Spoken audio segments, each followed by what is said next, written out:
নমস্কার, আমি অরবিন্দ কুমার দাস। প্রিয় ভাই বোনেরা, আজকে তোমাদের অত্যন্ত গুরুত্বপূর্ণ একটা চ্যাপ্টারের নাম প্রত্যেকে লিখো, রৈখিক প্রোগ্রাম বিধি বা এলপিপি।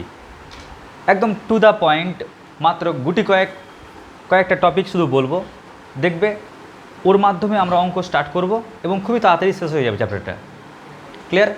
এবং প্রচুর অঙ্ক তোমাদের হোমওয়ার্ক দেওয়া থাকবে এই চ্যাপ্টারের উপর। তো প্রথমে বলি যে স্যার এই চ্যাপ্টারটা কোন ক্লাসের জন্য? তো ক্লাস 12-এর গুরুত্বপূর্ণ চ্যাপ্টার। এই চ্যাপ্টারের মূল কনসেপ্টটা কি? দেখো, এই চ্যাপ্টারটার আবির্ভাব এই কারণেই যে তুমি লোয়েস্ট প্রাইস খরচা করবে আর কিছু বড় জিনিস পাবে। ঠিক আছে? যেমন ধরো তোমরা মেসে থাকছো, ধরে নাও কয়েকজন ঠিক করলে মেসে থাকবে। এবার মেসে তো খরচের বিষয় থাকে, আর জানোই খাবার খরচ, থাকার খরচ নিয়ে একটা বড় ফান্ডা তৈরি হয়ে যায়। তো এমন কি হয় না যে আমি খাবারের জন্য লোয়েস্ট অ্যামাউন্ট দেব সবাই মিলে, কিন্তু মনে হচ্ছে রোজই মাছ মাংস ডিম খাচ্ছি। এমন কি কৌশল আছে? এমন কিভাবে অ্যারেঞ্জ করা যায় সকালের খাবার রাতের খাবারকে, যে আমরা মনে হবে যে কী বলতো লোয়েস্ট প্রাইস খরচা করছি, অথচ আমরা খাবার থেকে ভিটামিন পুষ্টি ঠিকঠাক পাচ্ছি, আমরা ঠিকঠাকভাবে ডিম মাছ মাংস খেতে পাচ্ছি। কী এমন টেকনিক আছে? এর পুরো কৌশল আমরা কিন্তু এই চ্যাপ্টার থেকে পাই। বুঝতে পারলে? তবে এটা ভাবিও না যে ক্লাস 12 লেভেলে এই চ্যাপ্টার শিখলে সেই অঙ্কগুলো সমাধান করতে পারবে। এর ঝলকটা মানে শুরুয়াতটা জাস্ট খালি 12-এ দেওয়া হয়েছে, কিন্তু এর হায়ার কনসেপ্ট তোমরা পরবর্তীকালে যদি কেউ অঙ্ক সঙ্গে নিয়ে পড়ো তাহলে তোমরা উচ্চতর শ্রেণীতে পাবে। ক্লিয়ার? তোমরা এখানে একটা চ্যাপ্টার পড়ছো, ওখানে একটা এলপিপির একটা বই আছে, ওই বইটা তোমাদেরকে পড়তে হবে। ওকে, আচ্ছা, তার মানে আমরা কি দেখলাম? আমরা দেখলাম এখানে আমরা কম খাবার খাবো আর বেশি ভিটামিন বা পুষ্টি জোগাড় করতে পারবো। কেমন? যেমন ধর এক্সাম্পল, কেউ হয়তো কী বলতো, এক্সাম্পল যদি বলি, কেউ হয়তো মার্কেট গেল, ও শাকসবজি নিয়ে আসলো, আবার কেউ মার্কেট গেল সয়াবিন নিয়ে আসলো। নিশ্চয়ই দুটোর মধ্যে পুষ্টি সেম থাকবে না, কম বেশি থাকবে। এবার ধরে নাও একই দাম এমন দুটো জিনিস নিয়ে আসলো যার ক্ষেত্রে কী বলতো ভিটামিন অন্যর ক্ষেত্রে বেশি অন্যর ক্ষেত্রে কম।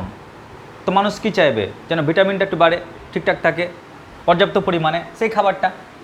তো এটা যে টেকনিকের মাধ্যমে গণনা করব ওটা হচ্ছে এলপিপি। শুধু এলপিপিতে এই গণনাই হয় না, আরও অনেক গণনা রয়েছে। ঠিক আছে? তো যাই হোক, এবার আমাদের এই চ্যাপ্টারে কয় টাইপের অঙ্ক আছে? এই চ্যাপ্টারে 2 টাইপের অঙ্ক আছে। কীরকম? দেখো, তোমাকে কিছু ভাষা দিয়ে কিছু তথ্য বলে দেবে। ক্লিয়ার? কিছু তথ্য তোমাকে বলে দেবে। এবার সেই তথ্যটাকে পড়ে তোমার কাজ হবে ওকে গাণিতিক রূপ দান করা। গাণিতিক রূপ ওকে দান করতে হবে। আর যখন গাণিতিক রূপ দিয়ে দিলে তারপর তোমাকে সেটা সমাধান করতে হবে। ক্লিয়ার? এই 3টা মাত্র স্টেপ। তোমাকে কিছু ভাষায় কিছু বলে দেবে, ওই ভাষাটাকে পড়ে তোমাকে গাণিতিক রূপ দিতে হবে, আর গাণিতিক রূপ যখন পেয়ে গেলে তখন সমাধান করতে হবে। এই 3টা স্টেপ হচ্ছে এই চ্যাপ্টারটার। তোমাদের পরীক্ষাতে এই স্টেপটার সঙ্গে এই স্টেপটা কিন্তু অর থাকে। ক্লিয়ার? তোমাদের পরীক্ষায় এই স্টেপের সঙ্গে এই স্টেপটা অর থাকবে। মানে তোমাকে একটা অঙ্ক দেবে, ভাষা দিয়ে দেবে, গাণিতিক রূপ পরিণত করো, অথবা ওর সঙ্গে থাকবে আরেকটা অঙ্ক, গাণিতিক রূপ দিয়ে দেবে, সমাধান করো। কখনোই তোমাকে ভাষা থেকে ডিরেক্টলি সমাধান দেবে না, তাহলে অঙ্ক 10 নম্বর হয়ে যাবে। বুঝতে পারলে? তো যে কোনো একটা তোমাকে দেবে। এবার আমি স্টুডেন্টসকে সাজেস্ট করি সবসময় যে তোমরা গাণিতিক রূপ থেকে সমাধান এই পার্টটাই করবে। কেন? কারণ ভাষা অনেক স্টুডেন্ট বুঝতে পারে না বলে তো বন্ধুর সঙ্গে বন্ধুর ঝগড়া হয় না? মানুষ একটা বন্ধু কি বলতে চাইলো, ক্লিয়ার, হয়তো ইয়ারকি মেরে কিছু বললো, ও সিরিয়াসলি নিয়ে নিল, ব্যাস লেগে গেল ঝগড়া ঝামেলা। ক্লিয়ার? মারপিট, তারপর বন্ধুত্ব শেষ। তো যখন দেখলাম যে ঝামেলা ঝাঁটিতেই মানুষের দিনকাল চলে যাচ্ছে, ওই যেমন কয়েকদিন আগে দেখলাম ফোন নিয়ে কী সব সমস্যা তৈরি করেছিল, ফোন নিয়ে চিৎকার চেঁচামেচি, ঠিক আছে। যখন ঝামেলা লাগছে তখন ভাবলাম না, ব্যাচের মধ্যে কী বলতো আর ভাষা দিয়ে গান দূর বানানোর প্রয়োজন নেই। যখন ভাষায় বুঝো না তখন আর বলে কী লাভ, তার চেয়ে বরং তোমাদেরকে গাণিতিক রূপ থেকে গণনার দিকে নিয়ে যাই। ক্লিয়ার? তাই আজকের আমাদের পুরো ক্লাস হবে গাণিতিক রূপ থেকে গণনা। এবার তোমরা বলবে স্যার আপনি এমন একটা উদাহরণ দিন যাতে বিষয়টাকে ফিল করতে পারি, ভাষা, গাণিতিক রূপ, সমাধান, ব্যাপারটা হজম হচ্ছে না। তো চলো আমি ব্যাপারটাকে হজম করার জন্য একটা হাজমলা দিই। কীরকম? আমি একটা ভাষা লিখছি, দেখো 3টি পেন ও 4টি পেন্সিলের মোট দাম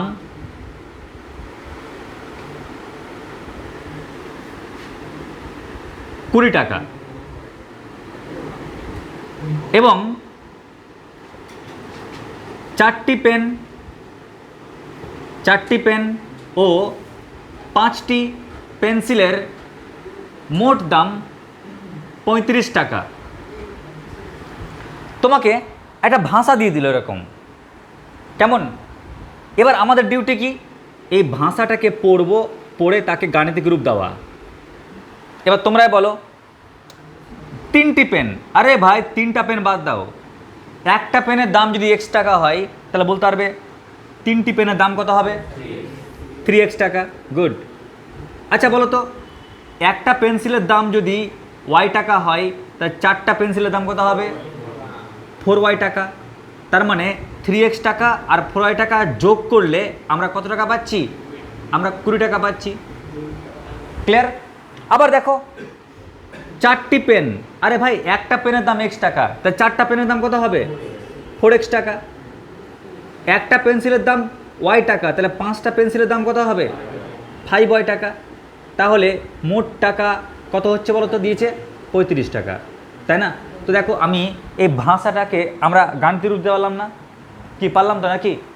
এবার যখনই তুমি গাণিতিক রূপ দিলে তখন নিশ্চয়ই এটাকে তুমি অপনয়ন হোক, বজ্রগুণন হোক, বা তুলনামূলক হোক, বা পরিবর্তন পদ্ধতি হোক, যে কোনো উপায়ে তোমরা এটাকে সলভ করে তোমরা এক্সের মান আর ওয়াইয়ের মান কত হবে ক্যালকুলেট করতে পারবে। কি পারবে তো?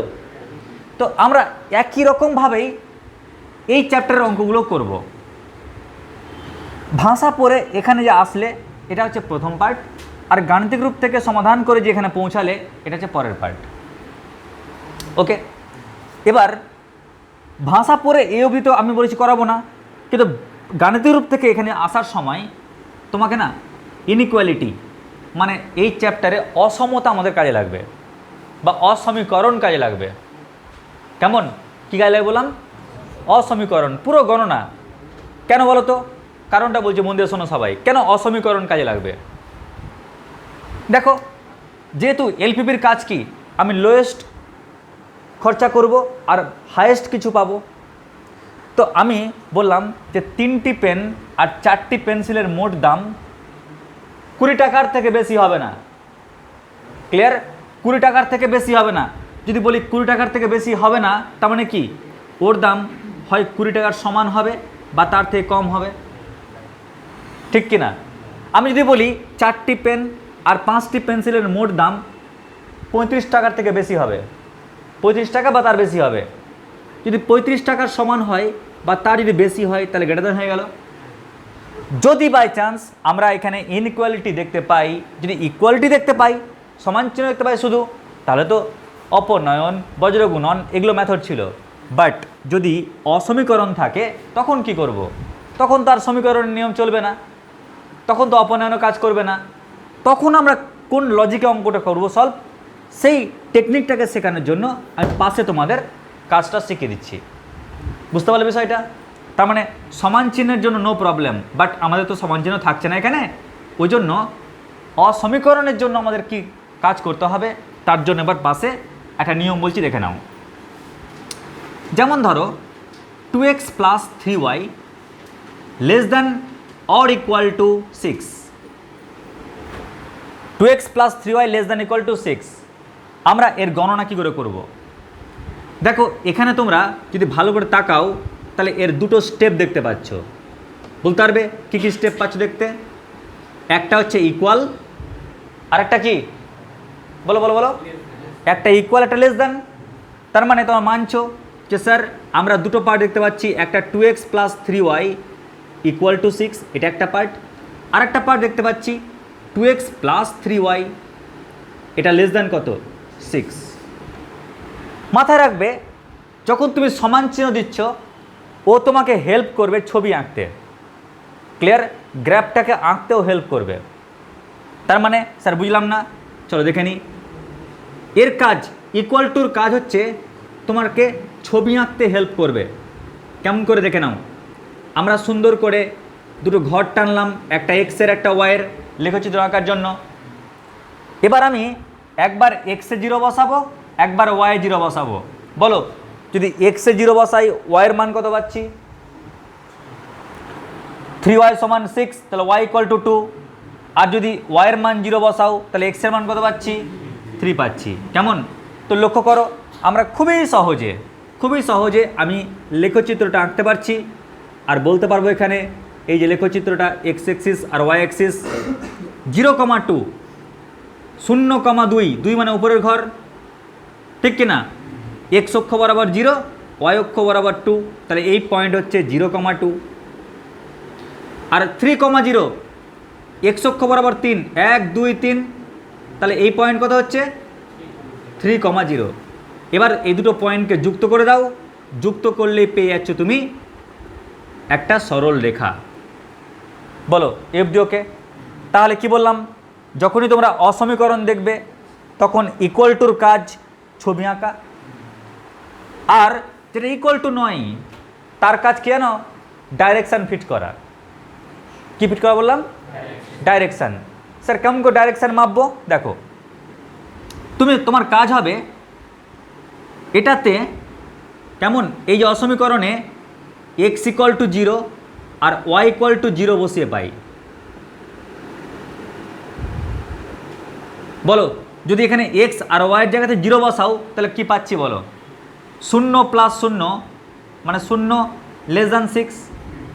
বলো এই তথ্যটা সত্য না মিথ্যা? সত্য না মিথ্যা? তাহলে মানছো 0 অবশ্যই 6-এর থেকে ছোটই হয়, তার মানে এই তথ্যটা সত্য। মনে রাখবে তথ্য যদি সত্য হয় তাহলে তুমি অবশ্যই অরিজিন অর্থাৎ উপরওয়ালা যে দুনিয়া বানিয়েছে তুমি তার দিকে আসার চেষ্টা করবা। আর তুমি যদি মিথ্যাবাদী হও, স্যার মিথ্যাবাদী কখন হব? দেখা গেল এখানে তোমাকে greater than or equal two দিয়েছে, তার মানে কি এই চিহ্নটা গ্রেটার দ্যান হতো আর এটা গ্রেটার দ্যান, তখন তুমি কি বলতে? যা মিথ্যা। আর তুমি যদি মিথ্যাবাদী হও তাহলে জিন্দগিতে তুমি ভগবানের কাছে আসার চেষ্টা করবে না, বরং ভগবান থেকে দূরে ভাগার চেষ্টা করবা। ক্লিয়ার? তার মানে কি যেদিকে অরিজিন তার উল্টো দিকে তোমার মুখ থাকবে। বুঝতে পারলে? তাহলে এই মুখটা কোন দিকে দেব এটার জন্য লেস দ্যান বা গ্রেটার দ্যানের কাজ, আর ইকুয়াল টুর কাজ হচ্ছে খালি চিত্র আঁকা। ব্যাস এইটুকুটা ফান্ডা যদি ব্রেনে থাকে তাহলে এই চ্যাপ্টারের অঙ্ক একটা আটকাবে না। আগে লিখানো চটপট, তারপরে দেখাচ্ছি অঙ্ক। এবার প্রত্যেকে দেখো আমরা এই চ্যাপ্টার থেকে গুরুত্বপূর্ণ মাত্র 3টা অঙ্ক করব। ক্লিয়ার? স্যার 3টে অঙ্ক কেন? কারণ 3 রকম টাইপের 3টে অঙ্ক আছে তাই। আর যা তোমরা ফিল করতে পারো অঙ্কগুলোকে, ওই জন্য একটু বলে দিই। ফার্স্ট টেকনিকের নাম হচ্ছে পিঁপড়া মেথড। কি বললাম? পিঁপড়া মেথড। সেকেন্ড যে টাইপ সেই টাইপটার নাম হচ্ছে ঝর্ণা মেথড। ক্লিয়ার? আর 3 নাম্বার কার্যকর অঞ্চল থাকবে না। ক্লিয়ার? টোটাল 3টে টাইপের অঙ্ক রয়েছে। এবার অঙ্ক যখন করবে অঙ্ক খুবই সহজ, খালি ভাবনাটাকে একটু ট্রান্সফার করো অন্য একটা সেন্সে। দেখে নাও কীরকম। ধরে নাও এই যে জেড, আমাদের কি বলেছে না বাবু? জেডের চরম মান আর জেডের অবমান বের করতে বলেছে। আরে ভাই জেড মানে তো এটা, তার মানে কি জেডের চরম মান মানে কি? এক্স আর ওয়াইয়ের মান জানতে পারলেই আমি জেডের মান পাবো। তুমি চরম মান অবম মানকে গুলি মারো, আগে মানটা বের করো। তো জেডের মান কেমন করে পাবো? জেডের মান পাওয়ার টেকনিক, এক্স আর ওয়াইয়ের মান পেলে আমি জেডের মান পাবো। এবার যখন ওরা বলছে চরম মান অবম মান, নিশ্চয়ই এক্সের অনেকগুলো মান পাবো, ওয়াইয়েরও অনেকগুলো মান পাবো। কেমন? ওই অনেকগুলো মানগুলোকে বসিয়ে বসিয়ে দেখবো যে কোন ক্ষেত্রে আমি বড় মান পাচ্ছি আর ছোট মান পাচ্ছি, তার উপর ডিপেন্ড করবে চরম অবম মান। ক্লিয়ার? আবার বলছি, মন দিয়ে শোনো। জেডের চরম অবম মান চেয়েছে, যখনই মান চেয়েছে এক্স আর ওয়াইয়ের জায়গাতে মান পুট করলেই জেডের মানটা পাবো। এখন অবম আর চরম যখন বলেছে, নিশ্চয়ই একটা তো মান পাবো না, আমি জেডের অনেকগুলো মান পাবো। আর জেডের অনেকগুলো মান মানে কি? নিশ্চয়ই এক্স ওয়াইয়ের অনেকগুলো মান বসানোর ফলেই পাওয়া যায়। কেমন? তো এটাকে একটা সিস্টেমেটিক ছকে আমরা করতে পারি। তো আমি তোমাদের সেই টেকনিকটা বলছি, দেখে নাও সবাই। ভেবে নাও জেড সমান এটা, এটা হচ্ছে একেডি, এটা হচ্ছে আমি। ক্লিয়ার? আর আর এখানে যে শর্ত সাপেক্ষে বাধাসমূহ দেখছো, এরা হচ্ছে কারা জানো? এরা হচ্ছে আমাদের এখানকার, আমাদের সেন্টারের গ্রুপ মেম্বার। যেমন প্রথমটা হচ্ছে অরূপ স্যার, পরেরটা হচ্ছে ধরো অভিষেক স্যার, তারপরটা ধরে নাও শেফালি ম্যাডাম। কেমন? এরকম করে কী বলতো বাকি মেম্বারগুলো রয়েছে এখানে। ঠিক আছে? মাথায় রাখবে আমাদের সেন্টারের একেডির দাম ধরতে গেলে নাই। আমার তো কাজ খালি পড়ানো, কিন্তু কিন্তু পুরো সিস্টেমটাকে পরিচালনা করা, নোটপত্র টাইপ করা থেকে শুরু করে সব কিছু ম্যানেজ করার দায়িত্ব কিন্তু ওদেরই। ক্লিয়ার? আমার খালি কাজ একটাই, খালি পড়ানো। ওই কারণে এই টপিকে যেটা টোটাল 5টা কাজ আছে, এই 5টা কাজের মধ্যে 4টা কাজ একজন এরাই করবে, খালি আমার লাস্ট কাজটা আমার। ওকে, এবার দেখে নাও কেমন করে অরূপ স্যার, অভিষেক স্যার আর ম্যাম কেমন করে কাজ করছে, দেখে নাও, কাজ করার টেকনিক দেখে নাও। তো প্রথমে অরূপ স্যারকে ডাকো। অরূপ স্যার চলে আসলো, ড্যাং ড্যাং করলে ভালো পাশে। আচ্ছা বলো তো এখানে স্যার কে রয়েছে? X plus 2y, x plus 2y less than or equal two কত? 8। কেমন? এখন আমার ডিউটি হচ্ছে এখান থেকে আমি দুরকম জিনিস বের করব। নাম্বার 1 চিত্র, আর নাম্বার 2 কোন দিকে ডাইরেকশানটা দেব। ক্লিয়ার? এটা হচ্ছে আমাদের স্টেপ 1-এর কাজ। তা লিখে রাখছি এপারে স্টেপ 1। আচ্ছা, তো এখানে একসঙ্গে আমি কাজটা করে ফেলেছি, ফলে আমরা এখানে ভাগ করে দিই। একদিকে লিখছি সমান চিহ্ন, অর্থাৎ x plus 2y equal to কত? 8। কেমন? আরেকদিকে কী লিখব? X plus 2y less than 8। এর ডিউটি কি? চিত্র আঁকা। বলো তো ভাই, ছবি আঁকার জন্য আমরা কি করি? প্রথমে সুন্দর করে একটা ছক বানাই না? কি বানাই তো এরকম এক্স ওয়াই। এবার বলো এক্সের মানটা একবার 0, একবার ওয়াইয়ের মানটা 0 লিখব। আচ্ছা, এক্সের মানটা 0 পুট করলে বলো তো ওয়াইয়ের মান কত পাচ্ছি? 4 পাচ্ছি। আর ওয়াইয়ের মান 0 পুট করলে এক্সের মান কত পাচ্ছি? 8 পাচ্ছি। তো তোমরা নিশ্চয়ই ছবি আঁকার জন্য পয়েন্ট পেয়ে গেলে, এটা নিয়ে কোনো সমস্যা নেই। গুড। এবার আমরা দাগ কোন দিকে কাটবো? ক্লিয়ার? মানে ভগবানের দিকে আসবে না ভগবানকে দেখে উল্টো দিকে দৌড় মারবে? তার জন্য কি করব আমরা?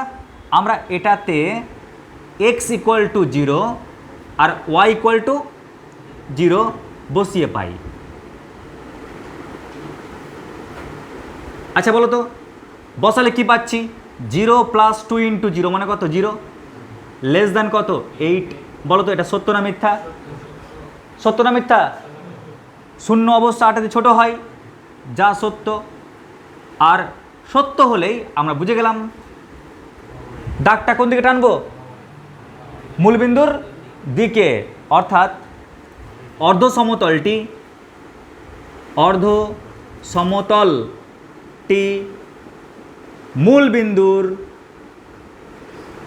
মূলবিন্দুর দিক নির্দেশ করে।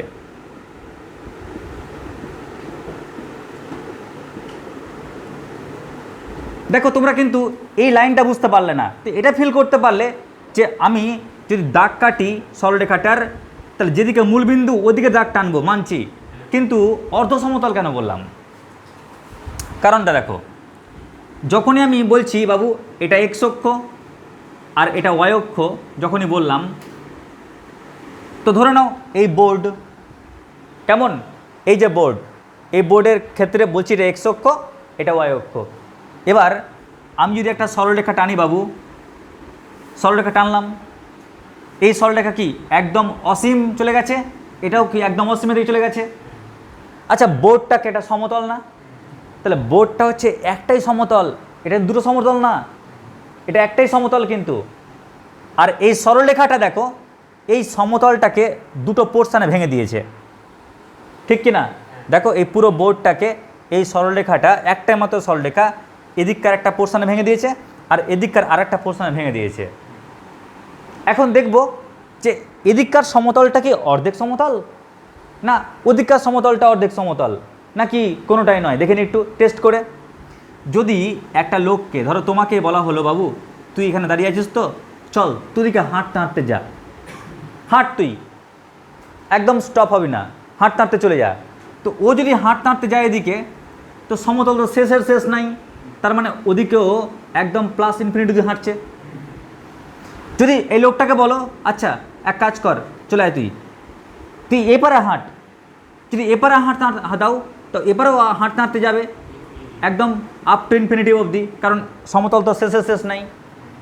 যদি এই দাগটার ওই পার্টটাও ইনফিনিটিভ পোর্শন হয়, ওই দাগটার এ পার্টটাও ইনফিনিটিভ পোর্শন হয়, তার মানে কি এটাকে বলছি অর্ধেক সমতল আর ওটাকে বলছি কি অর্ধেক সমতল। বুঝতে পারলে?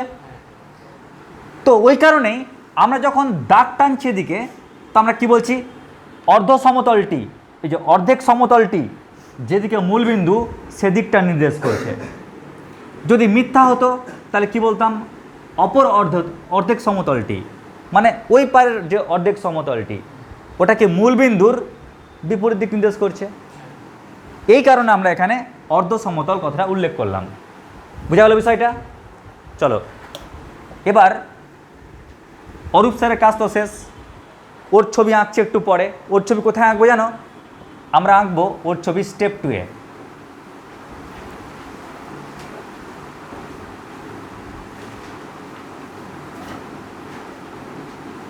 তো স্টেপ 2-এ আমরা কিন্তু অরূপ স্যারের ছবিটাকে আঁকবো। কেমন চশমা পরে কেমন থাকে দেখতে, ওই ছবিটা আঁকবো। এবার চলে আসছে কার পালা? অভিষেক স্যারের পালা। দেখো কি রয়েছে, 3x + 2y, 3x + 2y less than or equal two 12, তাই না? তো তোমরা বলবে স্যার এখানেও তো আমরা দুটো ফান্ডা পাবো, একটা পাবো ইকুয়াল টুর জন্য, তো 3x + 2y ইকুয়াল টু কত 12, আর একটা পাবো লেস দ্যানের জন্য, তো 3x + 2y লেস দ্যান কত 12। এখন তোমরাই বলো ও আমাকে কি দেবে, ছবি আঁকার জন্য বিন্দু দেবে। স্যার বিন্দু কেমন করে পাবেন? আরে ভাই বিন্দু পাওয়ার কৌশল হচ্ছে আমরা এরকম করে একটা বক্স নিয়ে নেব,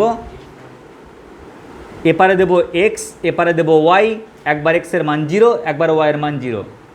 যদি এক্সের মানটা 0 বসাই তাহলে কি পাচ্ছি, 2y = 12, y = 6। যদি ওয়াইয়ের মানটা 0 পুট করে দাও, 3x = 12, x সমান কত 4। তো দেখো কত সহজে আমি বিন্দু পেয়ে গেলাম। ক্লিয়ার অবধি? এবার তোমরাই বলো আমরা এই লেস দ্যানের জন্য কি বলবো? আমরা এটাতে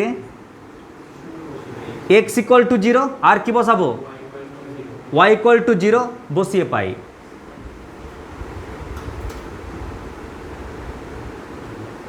বলো বসালে কি পাচ্ছি, 3 × 0 + 2 × 0 মানে 0। তো 0 লেস দ্যান কত হচ্ছে 12। বলো তো এটা সত্য না মিথ্যা? এটা সত্য হয়ে গেল, যা সত্য। আর বলতে পারবে সত্য হলে আমরা কোন দিকে দাগ টানবো, মূলবিন্দুর দিকে না উল্টা দিকে? মূলবিন্দুর দিকে। তার মানে আবার একই ভাষা লিখব, অর্ধ সমতলটি মূলবিন্দুর দিক নির্দেশ করে। ওকে। মূলবিন্দুর দিক নির্দেশ করে।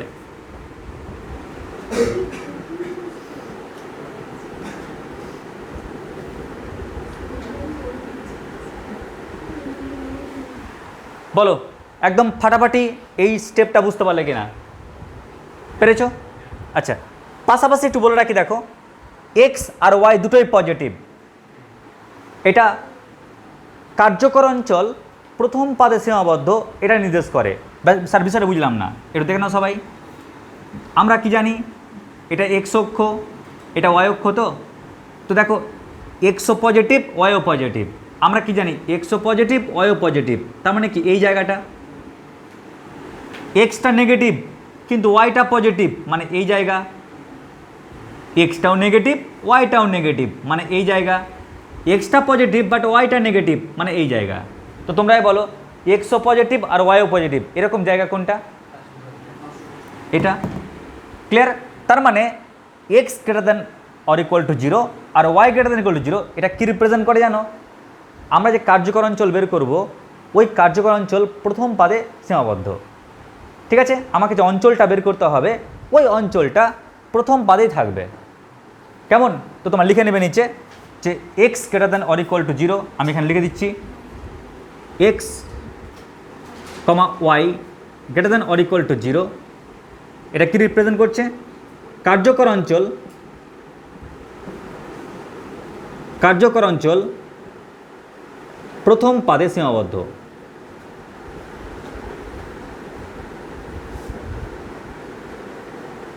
ব্যাস, তাহলে আমাদের 80 স্টেপ হয়ে গেল। আগে অবধি লিখে নাও সবাই, তারপর দ্বিতীয় স্টেপে যাচ্ছি। টোটাল 5টা স্টেপ হবে। এবার স্টেপ 2-এ আমাদের কাজ হচ্ছে, এই যে আমরা কাজটি করে রাখলাম না এখানে, তার চিত্রটাকে আঁকবো। ক্লিয়ার? ছবিটাকে আঁকবো। কেমন করে আঁকবো সবাই দেখে নাও, আগে দেখে নাও, তারপর টুকবে সবাই। আমরা করলাম কি, আমরা প্রথমে দুটো অক্ষ নিলাম বাবু, একটা হচ্ছে এক্স অক্ষ আর একটা হচ্ছে ওয়াই অক্ষ। পরীক্ষার হলে গ্রাফ পেপার পাবে না, তোমাকে খাতাতেই কিন্তু আঁকতে হবে, রুল দিয়ে, রুল ইউজ করবে, রুল পেন্সিলটা ইউজ করবে। এবার দেখে নাও এক্স অক্ষ ওয়াই অক্ষ। আমরা প্রথমে অরূপসের কাজটা করি। বলো তো এখানে সরলরেখা আঁকার জন্য কী পয়েন্ট দিয়েছে? 0,4 আর 8,0। তাহলে 0,4, 0,4, 1 2 3 4, একটা চোখের আন্দাজে নিলাম। এই পয়েন্ট হচ্ছে 0,4 আর আরেকটা পয়েন্ট কি 8,0, 8,0। তাহলে 1 2 3 4 5 6 7 8, তাহলে এই পয়েন্ট হচ্ছে 8,0।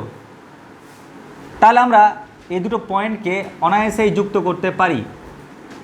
দেখো আমরা এই পয়েন্ট দুটোকে যুক্ত করলেই একটা স্ট্রেট লাইন পেয়ে গেলাম না? পেলে হবে না, সঙ্গে সঙ্গে ওই স্ট্রেট লাইনটার নামটা কি আগে দিয়ে দাও। বলো সমীকরণটা কি ছিল? X plus 2y equal to কত রে? 8। ব্যাস, তার মানে তোমরা পয়েন্ট শো করাবে, নাম্বার 2 সমীকরণটাকে শো করাবে। যখন তোমরা নামকরণ করবে তখন এই পয়েন্টগুলো আবার এগুলোতে দিয়ে দিবে না, এই পয়েন্টটা উপরে লিখবে না, সমীকরণটা উপরে লিখবে না। কেন? কারণ আমাদের যেহেতু সম্পূর্ণ কাজটা প্রথম পাদে সীমাবদ্ধ অঞ্চল, ওই কারণে দেখো এগুলোতে আমি পাত্তা দিইনি, ছোট করে অক্ষগুলো টেনেছি। বাট আমাদের সমস্ত কাজ ওখানে, তো ওই কারণে অঞ্চল দেখাতে হবে, তাই আমি বাড়তি জিনিসগুলো সাইডে লিখে রাখবো, যাতে অঞ্চলটা খোঁজার সময় যেন এখানে লেন্দি ভাব তৈরি না হয়, যে খুঁজতে গিয়ে অন্যান্য জিনিসগুলো ওঝর সৃষ্টি করছে, এরকম না হয়। ক্লিয়ার? আচ্ছা, এবার চলে আসছি কি কোন দিকে দাগ টানবো। বলো তো কোন দিকে বলেছে? মূলবিন্দুর দিক। তার মানে মূলবিন্দু হচ্ছে এটা, তো মূলবিন্দুর দিক মানে কি এই সাইডে। ব্যাস, আমাদের কিন্তু একটা কাজ খতম হয়ে গেল। এবার দ্বিতীয় কাজ এর জন্য। বলো তো এখানে পয়েন্টটা কি বলেছে? 0,6 4,0, 0,6, 0,6 1 2 3 4 5 6। তো এই পয়েন্টটা হচ্ছে 0,6। আর আরেকটা পয়েন্ট কি বলছে? 4,0, 1 2 3 4। তাহলে এই পয়েন্টটা কত? এই পয়েন্ট হচ্ছে 4,0। তাহলে আমরা যদি এই দুটো পয়েন্টকে যুক্ত করে দিই, এই পয়েন্ট দুটোকে যুক্ত করলেই দেখো আমরা আরামসে আবার সরলরেখা সমীকরণ পেয়ে গেলাম। সঙ্গে সঙ্গে নাম দাও, তো নামটা কী পাচ্ছি এর? 3x + 2y = কত? 12। তাহলে পয়েন্ট প্লট করা হয়ে গেল, সমীকরণ লেখা হয়ে গেল। এবার দেখব কোন দিকে দাগটা টানবো। তো দাগ টানবো আমরা মূলবিন্দুর দিকে, তাহলে মূলবিন্দুর দিকে আমরা দাগটাকে টানলাম। ব্যাস আমাদের ছবি আঁকা তো হলো। এবার 3 নম্বর কাজ, স্টেপ নাম্বার 3 হচ্ছে কার্যকর অঞ্চল। স্টেপ নাম্বার 3 এবার হচ্ছে কার্যকর অঞ্চল।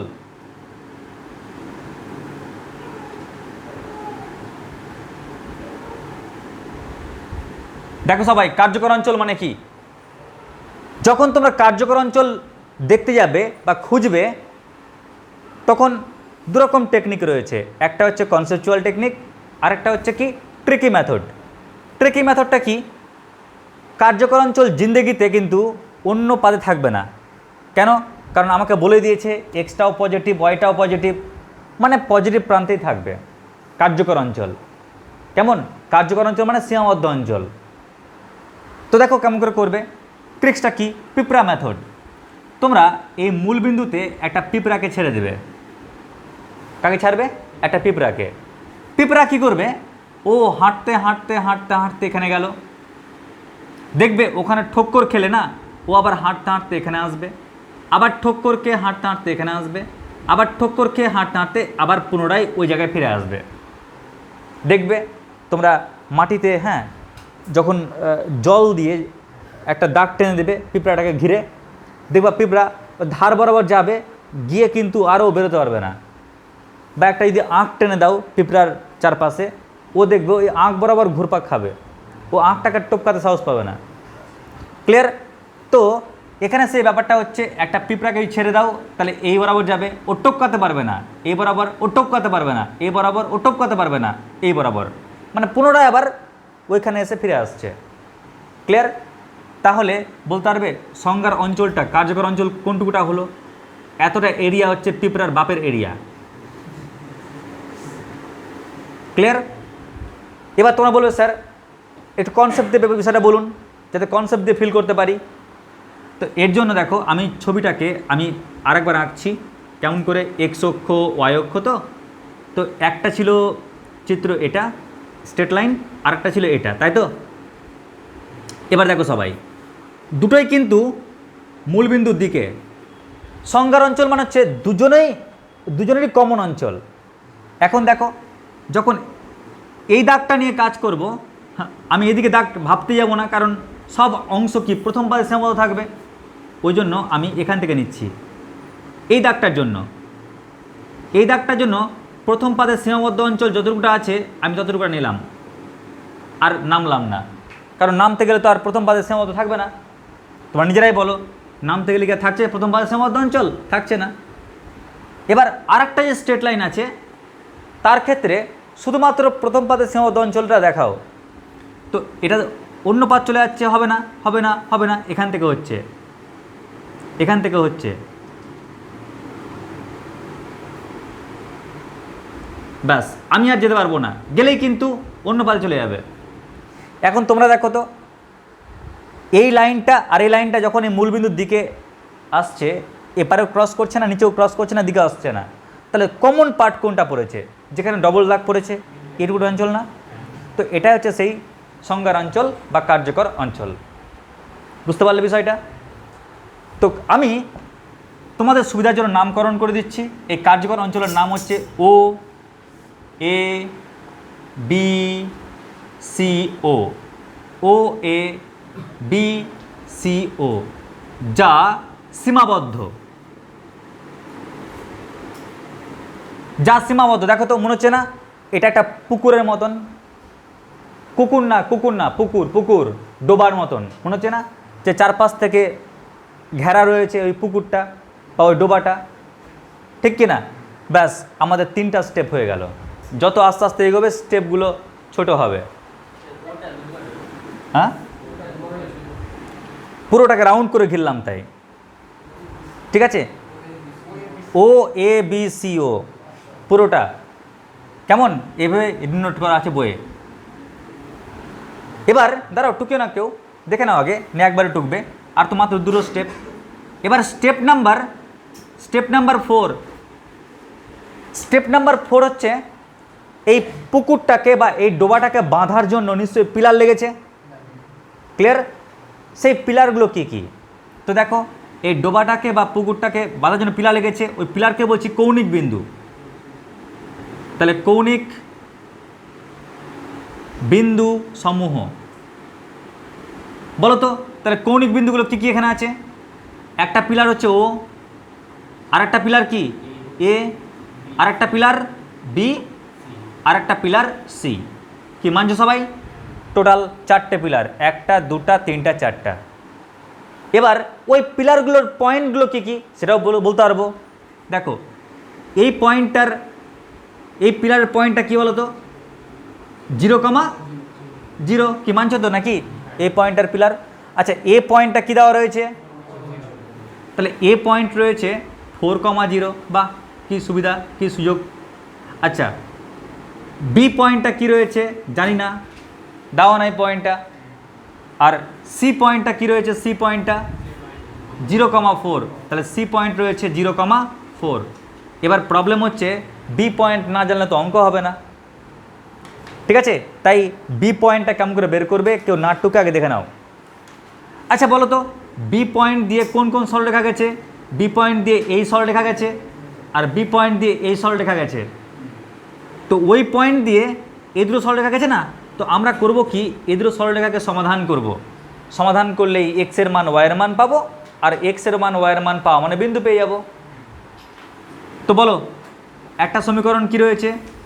3x + 2y = 12। আর একটা সমীকরণ কি? x + 2y = 8। এবার যখন আমি অপনয়নের সমাধান করছি বাবু, তো কি পাচ্ছি? 2x সমান কত? 4। তাহলে x এর মান কত পাচ্ছি? 2। তাহলে x এর মান 2 পেলাম। x এর মান যে কোনো একটা সমীকরণে বসাও। এখন x এর মান এখানে বসাও। তো 2 + 2y এটা = কত? 8। 2y সমান 6, তার মানে y সমান কত পাচ্ছি? 3। তাহলে y এর মান 3 পেয়ে গেলাম। ব্যাস, 4টা স্টেপ হয়ে গেল। ক্লিয়ার? আগে 4টা স্টেপ লিখে নাও, তারপরে 5 নম্বর স্টেপে যাচ্ছি।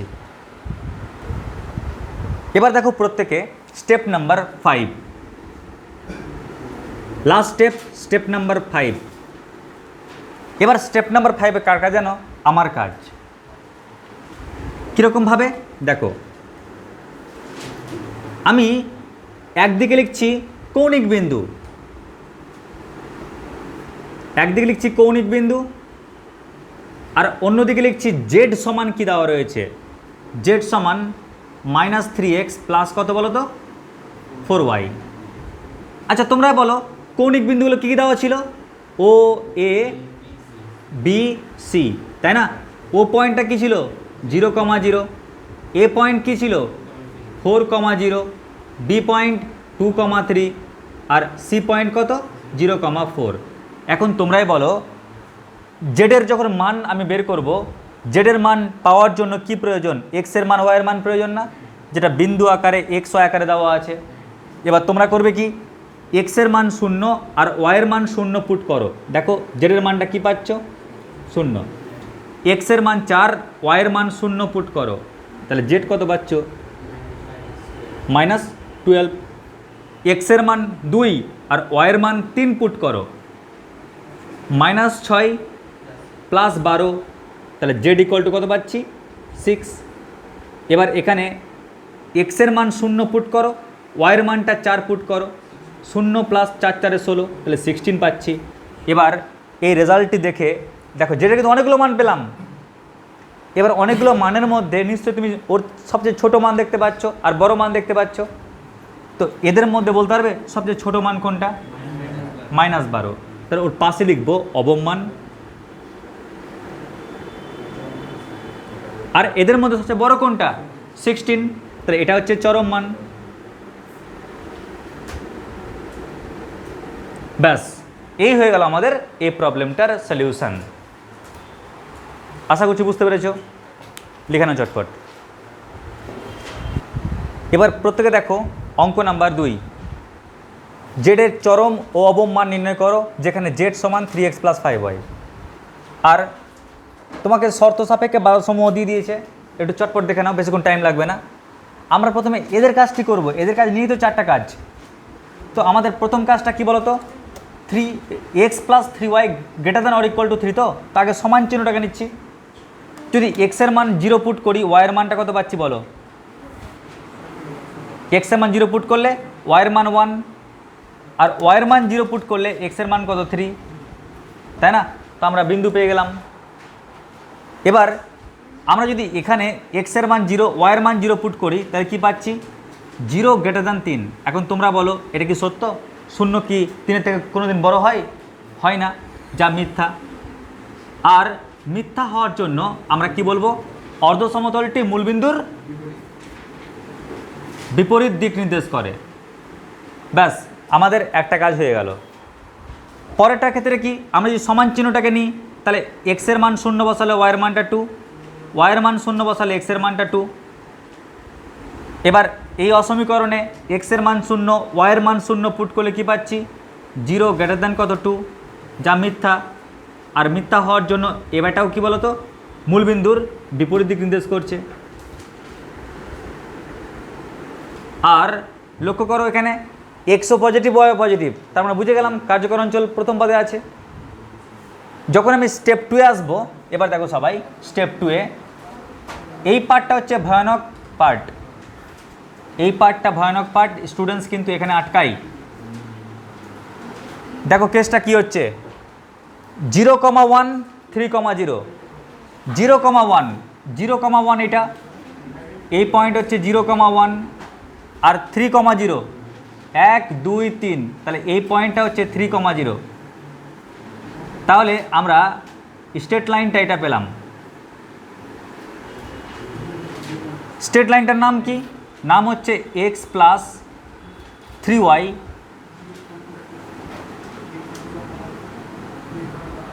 x + 3y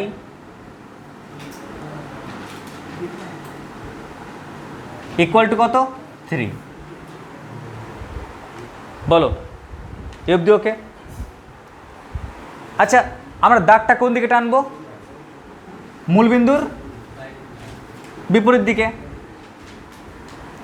আবার লক্ষ্য করো এর ক্ষেত্রে এবার 2,0 0,2 2,0, 0,2 মানে এই পয়েন্ট, আর 2,0 মানে ধরে নাও এই পয়েন্ট। তাহলে এই পয়েন্টের নাম দিই 0,2, আর এই পয়েন্টের নাম দিচ্ছি 2,0। যদি আমি এই পয়েন্টটাকে যুক্ত করি, যুক্ত করলে আমি কিন্তু স্ট্রেট লাইনটাকে এরকম পাচ্ছি। এই স্ট্রেট লাইন নাম কি বলো তো? x + y সমান কত রে? 2। আর এটাও কি বলো তো? মূলবিন্দুর বিপরীত দিক নির্দেশ করছে। এবার আমাদের বক্তব্যটা কি, স্যার কোন দিকে দাগ টানবো? কেউ তো আর মূলবিন্দুর দিকে নেই যে পিঁপড়া মাদর খাটাবো, সবাই মূলবিন্দুর বাইরে আছে, ওই জন্য এখানে খাটাবো ঝর্ণা মেথড। স্যার ঝর্ণা মেথড কি? দেখো ঝর্ণার জল কিন্তু এপার এপার এপারে থাকবে না প্রথম পাদ ছাড়া, ওই কারণে প্রথম পাদে তুমি করবে কি, একটা জলের ফোঁটা ছেড়ে দাও। এবার দেখো ও কোন ঢাল বরাবর নামছে, দেখবে ও প্রথমে এই ঢালে নামবে, তারপরে আবার ও মুড়ে যাবে একটু এই ঢালে, আবার একটু মুড়ে যাবে এই ঢালে, তারপর সোজা ডাল বেয়ে চলে যাবে। কি তাই তো? তার মানে আমি বুঝতে পারছি যে ও এদিকে আসছে না নিচের দিকে, ঢাল বেয়ে চলে যাচ্ছে। তার মানে ওর যে চিত্র, ওর যে সংজ্ঞার অঞ্চল, সেই সংজ্ঞার অঞ্চলটা হবে এরকম। দেখো ঢাল চেঞ্জ করে ফেললো, ঢালটা চেঞ্জ করলো, যখনই ঢাল চেঞ্জ করা কমপ্লিট আবার ঢাল চেঞ্জ করলো, নিয়ে জল সোজা বেরিয়ে গেল। এটা হচ্ছে সংজ্ঞার অঞ্চল। কেউ যদি মনে করো তোমরা এই বরাবর দাগ টেনে টেনে করবে, দেখবে এইখানেই ডবল ডবল দাগ পড়বে, বাকি জায়গায় সিঙ্গেল দাগ পড়বে। এবার তোমরাই বলো সংজ্ঞার অঞ্চল বা কার্যকর অঞ্চল তুমি কি বাঁধতে পারবে? জল তো চলে যাচ্ছে অসীম পর্যন্ত, এদিকে অসীম পর্যন্ত, তার মানে তুমি ওকে বাঁধতে পারছো না, সীমাবদ্ধ নয়, ক্লিয়ার, নামও দিতে পারছো না ওকে, ফলে এটাকে বলছি আমরা সীমানাহীন। তাই কার্যকর অঞ্চল কি বলবো? সীমানাহীন। এর মানে হচ্ছে তুমি ব্যারেজের ওপর দাঁড়িয়ে আছো, ফরাক্কা ব্যারেজের ওপর দাঁড়িয়ে আছো, ধরে নাও এটা হচ্ছে ফরাক্কা ব্যারেজ, ক্লিয়ার, এই সাইডটা হচ্ছে মালদা, মালদার গা ঘেঁষে চলে গেছে, এটা মুর্শিদাবাদের গা ঘেঁষে চলে গেছে, গঙ্গা নদী, কেমন? এবার তুমি যখন ব্যারেজের ওপর দাঁড়িয়ে আছো না, তখন দেখতে পাচ্ছ যে গা ঘেঁষে চলে গেছে মালদার, আর জল গা ঘেঁষে চলে গেছে মুর্শিদাবাদের, কিন্তু ওই পারে কোথায় যে জল শেষ হয়েছে আর খুঁজে পাচ্ছ না, দেখতে পাচ্ছ না। তার মানে কি তুমি ওই পারগুলোকে আর সীমানা দিয়ে বাঁধতে পারছো না, তাই সীমানাহীন। বোঝা গেল বিষয়টা? কিন্তু তুমি যে বাঁধের ওপর দাঁড়িয়ে আছো বা যে ব্রিজের ওপর দাঁড়িয়ে আছো বা ব্যারেজের ওপর দাঁড়িয়ে আছো, নিশ্চয়ই সেই ব্যারেজটা তো পিলার দিয়ে তৈরি, তাহলে বলতে পারবে সেই ব্যারেজের পিলার কোনটা? দেখো মালদার গা ঘেঁষে চলে আসছে, এটা হচ্ছে এ পিলার, এটা হচ্ছে বি পিলার, আর এটা সি পিলার, টোটাল 3টা পিলার। তার মানে একটা পিলার হচ্ছে এ, আর একটা পিলার বি, আর একটা পিলার সি। বলো এ অবধি ওকে? আচ্ছা বলতে পারবে এ পিলারটা কি রয়েছে এখানে 3,0, বি পিলারটা বলেনি, আর সি পিলারটা হচ্ছে কত 0,2। এবার প্রশ্ন, স্যার আমাকে যে বি পিলারটা বলেনি, তো বি পিলারটা কেমন করে বের করবো? তো বি পয়েন্ট দিয়ে দেখো দুটো স্ট্রেট লাইন গেছে, একটা এই স্ট্রেট লাইন, একটা এই স্ট্রেট লাইন, একটা স্ট্রেট লাইন হচ্ছে এক্স প্লাস 3y সমান 3, আর একটা straight line x plus y সমান কত 2। যখন তুমি ক্যালকুলেশন করবে অপনয়ন মেথডে, তখন তুমি পাচ্ছ 2y = 1, তার মানে y = 1/2। ওয়াইয়ের মানটা যে কোনো একটা সমীকরণে বসাও, তাহলে এক্সের মান পেয়ে যাবে। চলো এখানে লিখি, তাহলে এক্স সমান কত 2 - y, ওয়াইয়ের মান তো 1/2, তো গণনা করলে কত পাচ্ছি 3/2, তাহলে এক্সের মান পেলাম 3/2, ওয়াইয়ের মান পেলাম 1/2। তাহলে আমরা কৌণিক বিন্দু 3টে পেলাম, একটা এ, একটা বি, একটা সি। এ পয়েন্ট হচ্ছে 3,0, বি পয়েন্ট হচ্ছে 3/2, 1/2, আর সি পয়েন্ট কত 0,2। এবার লাস্ট কাজ কি? লাস্ট কাজ হচ্ছে এই যে আমি এক্স ওয়াইয়ের মান পেয়ে গেলাম, মানগুলো বসাও। তুমি যদি এক্সের মান 3 আর ওয়াইয়ের মান 0 বসাও, তাহলে জেড কত পাচ্ছ 9। এক্সের মান 3/2 আর ওয়াইয়ের মান 1/2 বসাও, 9/2 + 5/2 কত পাচ্ছ জেড = 7। এক্সের মানটা 0 পুট করো, ওয়াইয়ের মানটা 2 পুট করো, তা জেড কত পাচ্ছ 10। এবার তোমরা এই সংখ্যাগুলো দেখে বলো যে কোনটা সবচেয়ে ছোট মান আর কোনটা বড় মান। তা আমরা বলতেই পারি স্যার এখানে 7 হচ্ছে কি অবম মান, আর 10 হচ্ছে কি চরম মান। এই হলো আমাদের এই দুটো গুরুত্বপূর্ণ অঙ্ক। এবার কার্যকর অঞ্চল থাকবে না এরকম একটা অঙ্ক রয়েছে, ব্যাস ওই অঙ্কটা করালেই তোমাদের এই টপিক, এই ফান্ডা শেষ হয়ে যাবে। আগে লিখে নাও এটা সবাই।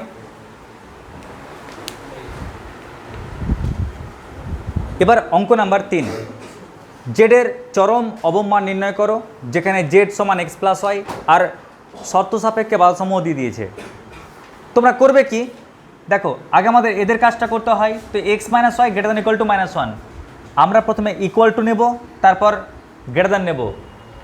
ইকুয়াল টু নিলে দেখো আমরা কি পাচ্ছি, এক্সের মান 0 পুট করলে ওয়াইয়ের মান 1 পাচ্ছি, আর ওয়াইয়ের মান 0 পুট করলে এক্সের মান -1 পাচ্ছি। কেমন? এক্সের মান 0, ওয়াইয়ের মান 0 পুট করলে আমরা কি পাচ্ছি বলো তো? আমরা পাচ্ছি এখানে 0 গ্রেটার দ্যান -1। বলো এটা সত্য না মিথ্যা? অবশ্যই 0 - 1 থেকে বড়ই, যা সত্য। আর সত্য হওয়ার জন্য মূলবিন্দুর দিক নির্দেশ করবে। আবার এর ক্ষেত্রে কি হবে? এর ক্ষেত্রে আমরা সমানটাকে নেব আর লেস দ্যানটাকে নেব। সমান নিলে কি পাচ্ছি, এক্সের মান 0 বসালে ওয়াইয়ের মানটা 2, ওয়াইয়ের মানটা 0 বসালে এক্সের মানটা -2।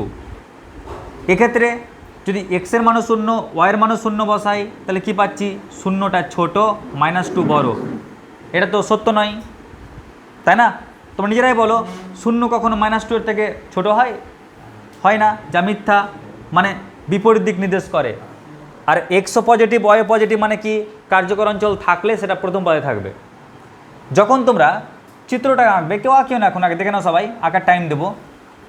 যখন আমরা ছবিটাকে আঁকবো প্রিয় ভাই বোনেরা, এক্স অক্ষ আর ওয়াই অক্ষ একটু লক্ষ্য করো সবাই। 0,1 মানে এই পয়েন্টটা হচ্ছে 0,1, আর -1,0 এটা দেখে সবাই বুঝতে পারছো নিশ্চয়ই যে সরলরেখা দেখতে কেমন হবে, এরকম না? তো এই হচ্ছে সরলরেখা দেখতে। এই সরলরেখাটার নাম কি? নাম হচ্ছে x - y, এটা ইকুয়াল টু -1। বলো এর ডাইরেকশান কোন দিকে? মূলবিন্দুর দিক নির্দেশ করছে, মানে মূলবিন্দু তো এদিকে আছে, তাই ওই ডাইরেকশানে থাকছে। এবার পরেরটা যখন ছবি আঁকছি 0,2, 0,12, এই পয়েন্টটা হচ্ছে 0,2, আর -2,0, এই পয়েন্টটা হচ্ছে -2,0। এবার যখন আমি এই পয়েন্ট দুটোকে যুক্ত করছি, যুক্ত করার পর এই লাইনটার নাম কি পাচ্ছি, x - y ইকুয়াল টু কত, -2। বাট এটার ডাইরেকশান কোন দিকে হবে? মূলবিন্দু যেদিকে তার উল্টো দিকে।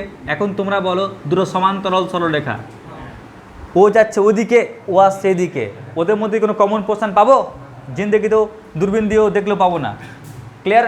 7 বার জন্ম নিলেও দেখতে পাবো না। তার মানে কার্যকর অঞ্চল নেই, আর কার্যকর অঞ্চল নেই তাই ওখানে খাতাম, শেষ, অঙ্ক ফিনিশ ভ্যানিশ। ক্লিয়ার? ব্যাস, এই হলো আমাদের অঙ্ক, সবচেয়ে সহজ নাকি? এবার আমি তোমাদের হোমওয়ার্ক দিয়ে দিচ্ছি, তোমরা ওই হোমওয়ার্ক বাড়িতে করবে, এবং হোমওয়ার্কের উত্তরগুলো দেওয়া রয়েছে, আগে নিজে করবে এই স্টাইলেই, এই লজিকেই, না পারলে অবশ্যই বুঝিয়ে দেওয়া হবে। আজ আমাদের এটুকুটাই। নমস্কার, ধন্যবাদ।